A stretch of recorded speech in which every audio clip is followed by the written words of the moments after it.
अल्लाह अल्लाह अल्लाह।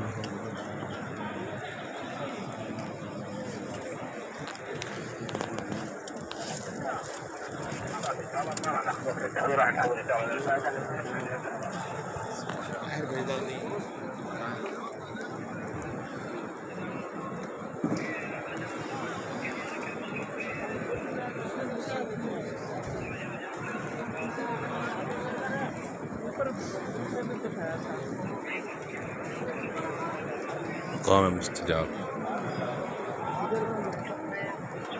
और यहाँ इमाम खड़ा है। ये मिंबर आप देख रहे हैं, ये वाला, इसमें इमाम रहेगा। यहाँ इमाम रहकर खुतबा देगा, जमात यहाँ करेगा। ये जगह खाली आगे और इधर ये सामने जगह सब खाली करा दिए। साइडों पे हाजी सुजाज कराम है, ये देखें। अब ये तरीका है। पहले जो इमाम था वो बैतुल्लाह शरीफ के गेट के साथ ही खड़ा होता था, वहाँ खड़े होकर नमाज़ पढ़ाता, जुमा पढ़ाता, तकरीर जो कुछ भी होता उधर ही होता। अभी ये इधर से कर रहे हैं। ये